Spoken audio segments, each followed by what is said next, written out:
Welcome to the fourth course in this specialization on interviewing and resume writing. In this course, you'll learn strategies for writing resumes, cover letters, and other correspondence related to landing a job you'll love. But first, I want to ask you a question. What is the real purpose of a resume? Here you see the overall hiring process you learned about in the first course. And here you see the resume review. If your resume passes review, you move on to the interview stage. If it doesn't, you're eliminated from the start.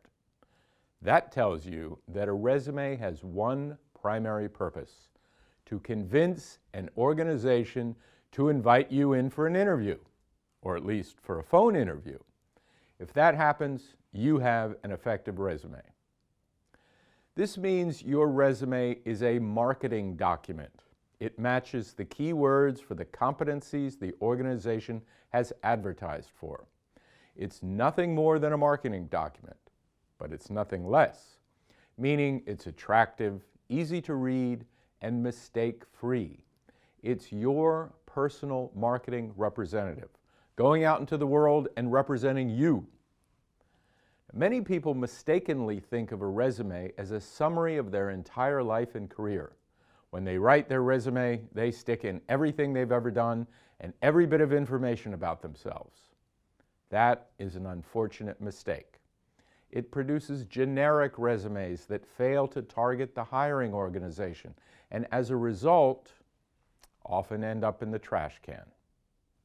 Don't ever forget that your resume is an advertisement.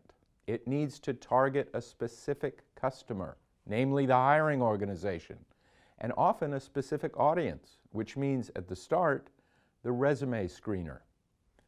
Effective advertisements appeal to a specific target customer. An advertisement for a luxury car has an upscale feel.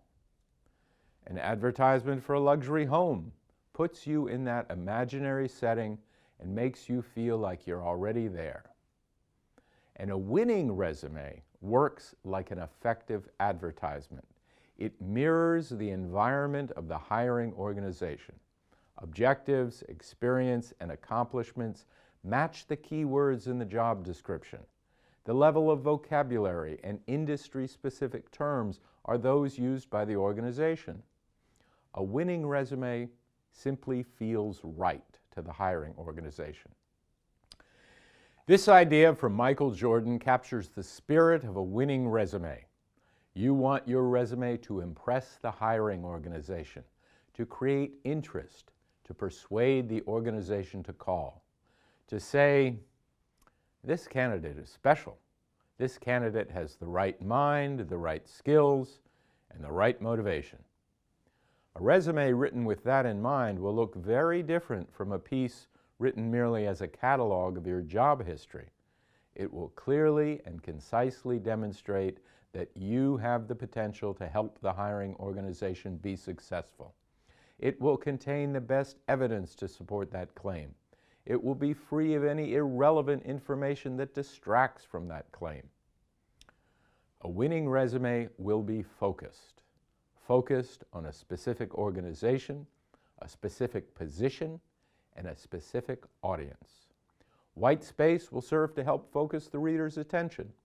Fonts that are easy to read also serve to focus the resume. A winning resume is powerful. It uses potent action words that make you sound like a doer and an achiever.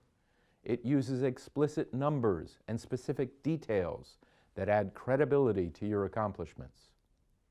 And a winning resume is concise. It makes a point and makes it clearly. It uses bullets to help the reader zero in on your most outstanding achievements. It uses small blocks of text that are easy to scan. Now you know the real purpose of a resume is to win an interview, and you know that to do that, the resume must be focused.